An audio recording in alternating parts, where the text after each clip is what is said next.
Welcome to C++ Fundamentals Part 2. My name is Paul Deitel, and I'll be presenting these videos to you. They're based on our book, C++ for Programmers, which is geared towards taking programmers in other programming languages and getting them up to speed in C++ object-oriented programming. Now, the prerequisite for this set of videos is C++ Fundamentals Part 1, or equivalent C++ experience. Now, throughout these videos, we'll be using our so-called live code approach, where I present to you each concept in the context of a complete working application. And as part of these Part 2 live lessons, we're going to be taking a look at a number of different C++ programming concepts, starting with operator overloading.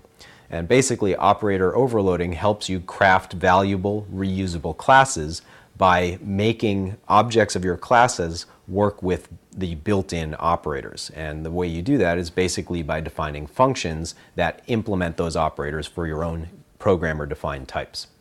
Next, we'll take a look at a couple of key object-oriented programming concepts. First, inheritance and the so-called is-a relationship, where we're going to focus on commonality between classes and show you how to implement so-called inheritance, where you bring existing capabilities and data of one class into a new class that you're creating. And this is a key form of software reuse in that you don't have to redefine the same code and data that already exists in another class. Next, we'll take a look at another concept that's related to inheritance, so-called polymorphism, which means many forms.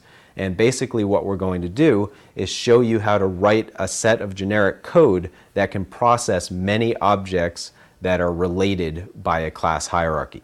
In particular, we'll look at an employee class hierarchy where we're going to do a payroll calculation based on the types of employees. So if I have an hourly employee, that person will get paid one way, whereas if I have a commission employee, that person will get paid a different way. And in our class hierarchy, we will implement different earnings functions that perform the appropriate calculations for each type. But when we actually implement the code that processes employees, we're going to have a collection of employees that has 4 different types of employees in it.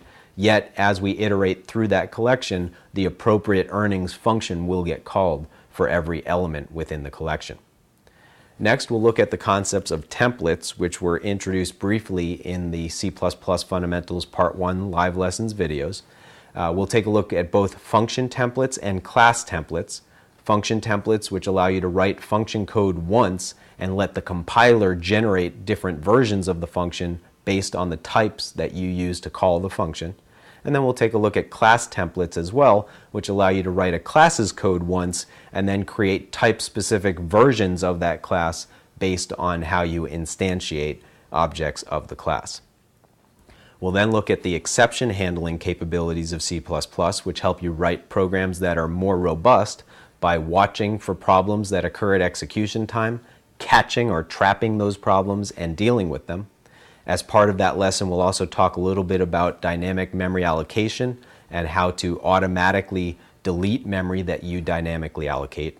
And then finally, we're going to finish with 3 lessons on the standard template library, where we'll be focused on concepts like iterators, which allow you to walk through a collection, algorithms, which allow you to manipulate the elements of a collection, and the container classes themselves, which are broken into so-called first-class containers and container adapters.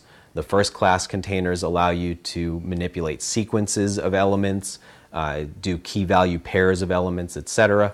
And then the container adapters allow you to create views of the so-called sequential containers, where they are viewed as a stack, a queue, or a priority queue, respectively. So in the STL lessons, we're going to focus initially on an overview of the STL and some basic iterator concepts. Then we'll take a look at all of the different first-class containers and container adapters. And in the last lesson, we'll focus primarily on the algorithms that allow you to do some very powerful things using the collections and iterator concepts. As you're working your way through these live lessons videos, if you have any questions at all, please feel free to contact us via our website, email address, Facebook, or Twitter. And in fact, Facebook in particular has become a popular way for our readers and our video watchers to contact us with questions and also hold discussions with other readers and video watchers as well. In addition, be sure to check out the various resource centers that we post online at Ditel.com. These contain our research on a variety of C++ and other programming-related topics, and basically anything that we found useful, we post in those resource centers for you to look at as well. Now, if you like the presentation that you've seen here and would like to have me come on site to do corporate training, please visit us at www.ditel.com/training as well. I sincerely hope you enjoyed these video lessons.